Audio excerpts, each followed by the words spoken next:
Hello knowledge के दीवानों, कैसे हैं आप सब। आज हम बात करेंगे इलेक्ट्रिक चार्ज के ऊपर। राइट। आप कहोगे सर इलेक्ट्रिक चार्ज क्या है। इलेक्ट्रिक चार्ज तो आप सबसे पहले सुबह को जब उठते हो तो आप इलेक्ट्रिक चार्ज का एक्सपीरियंस करते हो। जब आप अपने बालों को संवारते हो, जुल्फ़ों को संवारते हो, सुनहरी, काली, सफ़ेद जुल्फ़े मेरे जैसी तो जब हम कंघे से बाल को संवारते हैं तो हमारे कंघे यानी कि कॉम्ब और हेयर्स के बीच में रबिंग होती है। उस रबिंग की वजह से इलेक्ट्रिकल चार्ज डेवलप होता है और उसे हम कहते हैं स्टैटिक चार्ज। ठीक है। उसके बाद में और भी बहुत सारी जगहों पर हमें स्टैटिक चार्ज का एक्सपीरियंस होता है। जैसे जब हम रेशमीन कपड़े पहनते हैं, ठीक है, और हम उन्हें पुट ऑफ करते हैं, तब वहाँ पर हमें चार्ज का एक्सपीरियंस होता है। क्रैकिंग साउंड महसूस होती है जब हम उन्हें उतारते हैं, तो वो भी इलेक्ट्रोस्टैटिक चार्ज की ही वजह से है। लेकिन आज मैं आप लोगों से जो बात करने वाला हूँ वो सीबीएसई बोर्ड में इलेक्ट्रिक चार्ज के ऊपर कैसे क्वेश्चन पूछे गए हैं उनके बारे में डिस्कस करेंगे। वीडियो ज़्यादा लंबी नहीं होगी, इस वजह से वीडियो को पूरा देखें। बेसिक चीज़ों पर बात करेंगे। आइए तो शुरू करते हैं। सबसे पहले अगर मैं ये कहता हूँ एक फंडामेंटल मतलब थोड़ी सी एक बात करते हैं इसके लिए कि व्हाट इज़ चार्ज। तो एक छोटी सी प्यारी सी सुंदर सी डेफिनेशन है इलेक्ट्रिक चार्ज की। इलेक्ट्रिक चार्ज यानी कि electric charge is something by which electrical force apply between two bodies. यानी कि अगर ये दो बॉडी हैं और इन दोनों बॉडी के बीच में इलेक्ट्रिकल फोर्स अप्लाई हो रहा है तो उस फोर्स के अप्लाई होने की जो वजह है वो वजह क्या है? चार्ज। वजह तुम ही हो, वजह तुम ही हो। और वो वजह कौन है? चार्ज।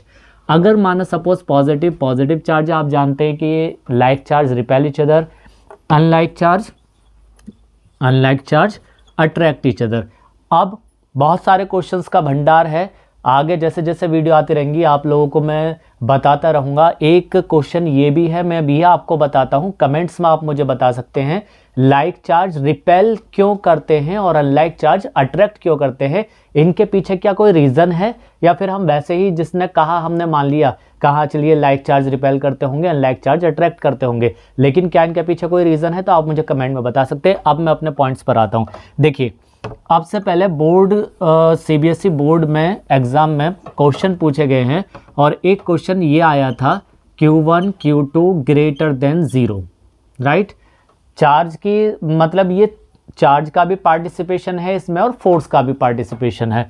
तो इसमें ये क्वेश्चन पूछा गया था कि नेचर ऑफ फोर्स क्या होगा, यानी कि नेचर ऑफ फोर्स क्या होगा। इसमें अगर Q1 Q2 का प्रोडक्ट ग्रेटर देन 0 है तो नेचर ऑफ फोर्स क्या होगा।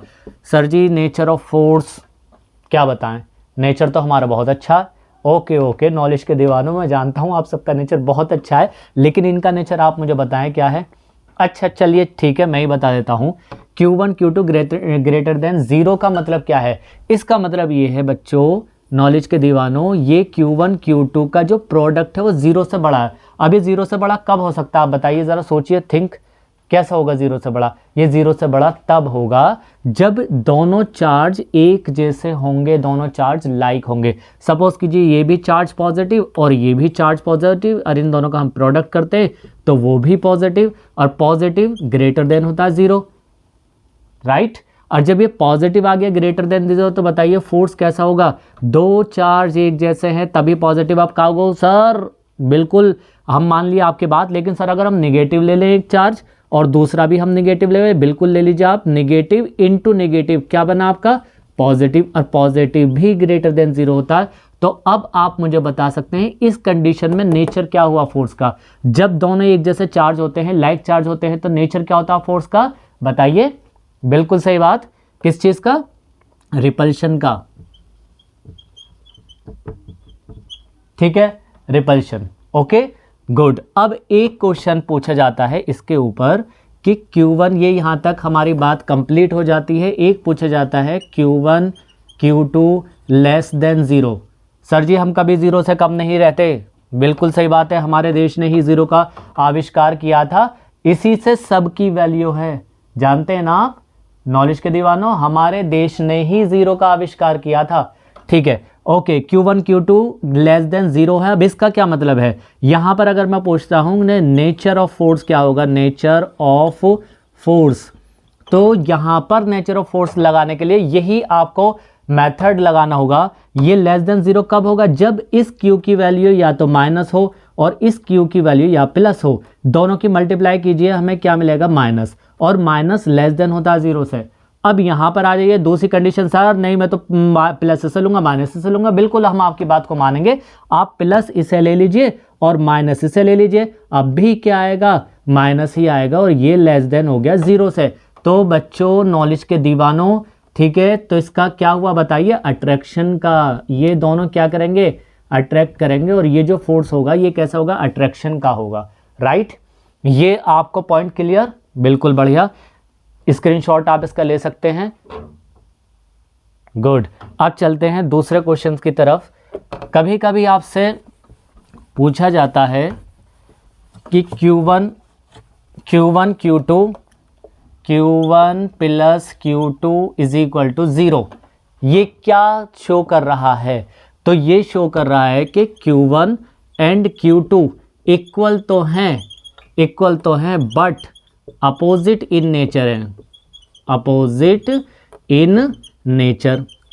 अब आप ये कह सकते हैं कि दोनों Q1 Q2 इक्वल तो है लेकिन अपोजिट है नेचर में, तभी आपको क्या मिल रहा है, 0 मिल रहा है, ठीक है। तो इससे हमें पता लगा कि Q1 Q2 बराबर होंगे लेकिन अपोजिट इन नेचर। एंड अब आप लिख सकते हैं may be a dipole, electric dipole, यानी कि ये इलेक्ट्रिक डाइपोल हो सकता है, मे बी, ठीक है। अब एक क्वेश्चन और शुरुआत होती है, इसका स्क्रीनशॉट ले सकते हैं आप, थैंक यू। अब देखिए दूसरा क्वेश्चन आपका ये आता है, बहुत अच्छा क्वेश्चन है, और ये पूछा जाता है कि किसी भी बॉडी पर पॉजिटिव चार्ज कब डेवलप होगा, ठीक है, किसी भी बॉडी पर पॉजिटिव चार्ज कब डेवलप होगा, ठीक है। सपोज कीजिए बॉडी है, इस पर पॉजिटिव चार्ज आ जाता है, तो आपको याद रखना है पॉजिटिव चार्ज जब भी आता है वो तब आता है जब ये इलेक्ट्रॉनों को लूज कर देती है, यानी कि इसमें से इलेक्ट्रॉन निकल जाते हैं, ठीक है। इलेक्ट्रॉन निकल गए तो यहाँ पर इलेक्ट्रॉनों की क्या हो जाती है, डिफिशियंसी हो जाती है, कमी हो जाती है, राइट। इलेक्ट्रॉन निकलने पर कैसा चार्ज आएगा, पॉजिटिव। अब माना यहाँ पर आपसे कहा जाता है कि निगेटिव चार्ज है, अब बताइए इस पर क्या होगा, तो निगेटिव चार्ज जब भी किसी भी बॉडी पर आ जाएगा तो इसका मतलब है कि इलेक्ट्रॉन इस पर आ जाते हैं, यानी कि इलेक्ट्रॉनों की एफिशिएंसी हो जाती है, इलेक्ट्रॉनों का नंबर इस पर ज़्यादा है, ओके। तो अगर किसी बॉडी पर पॉजिटिव चार्ज है तो इलेक्ट्रॉनों की कमी हो जाती है, इलेक्ट्रॉन उसमें से लूज कर जाते हैं, इलेक्ट्रॉन निकल जाते हैं।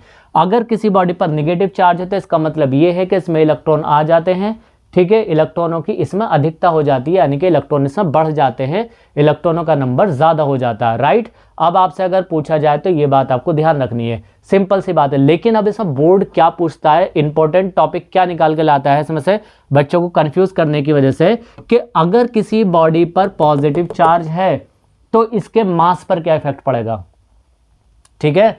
अगर किसी बॉडी पर निगेटिव चार्ज है तो इसके मास पर क्या इफेक्ट पड़ेगा, तो देखिए सिंपल सी बात है, अगर किसी बॉडी पर पॉजिटिव चार्ज है तो इसका मतलब इलेक्ट्रॉन निकल रहे हैं इससे, और जब इलेक्ट्रॉन इससे निकल रहे हैं तो कुछ ना कुछ तो मास कम हुआ ना, क्योंकि आप सभी जानते हैं मास ऑफ इलेक्ट्रॉन कितना होता है, मास ऑफ इलेक्ट्रॉन होता है 9.1 into 10⁻³ kilogram, right. 9.1 into 10⁻³ kilogram इतना मास है, बहुत कम अमाउंट में मास है, बहुत ही ज़्यादा कम, बहुत ही कम ठीक है, लेकिन कुछ तो कम है, कुछ तो निकला। अब अगर इसमें से कुछ कम हो रहा है तो इसका मतलब क्या हो जाएगा कि मास इसका डिक्रीज हो जाएगा, ठीक है, डिक्रीजेज, मास डिक्रीज हो जाएगा इसका, राइट, ओके। अब अगर निगेटिव, अब इसमें इलेक्ट्रॉन आ जाते हैं तो इसका मतलब इलेक्ट्रॉन का मास इतना है तो कुछ तो मास इंक्रीज हुआ, ठीक है। तो अगर निगेटिव चार्ज है किसी भी बॉडी पर तो मतलब नॉलेज के दीवानों, इसका मास क्या हो जाएगा, इंक्रीज, ठीक है, इसका मास इंक्रीज हो जाएगा। पॉजिटिव चार्ज है किसी बॉडी पर तो मास डिक्रीज होना है, नेगेटिव चार्ज है किसी बॉडी पर तो मास इंक्रीज होना है, ठीक है। कभी कभी एक क्वेश्चन और आता है और सब पूछ लिया जाता है, उस क्वांटिटी का नाम बताइए जिसकी यूनिट फैराडे है, फैराडे, एक बात ध्यान रखना है, मैं फैराडे लिख रहा हूं, नॉट फेरेड। ओके, फेरेड यूनिट होती है किसकी, कैपेसिटी की, लेकिन यह है फैराडे, तो फैराडे यूनिट होती है बच्चों चार्ज की। ये आपको याद रखना है, ठीक है। अब चार्ज की अगले वीडियो में हम इसकी प्रॉपर्टी पढ़ेंगे, चार्ज कैसे डेवलप होता है उस बात पर जानेंगे। तब तक आप लाइक कीजिए, कमेंट कीजिए और शेयर कीजिए, और मेरा काम अगर अच्छा लग रहा है आपको तो मुझे सपोर्ट कीजिए। Thank you very much. फिर आपसे मिलता हूँ। Take care, good bye.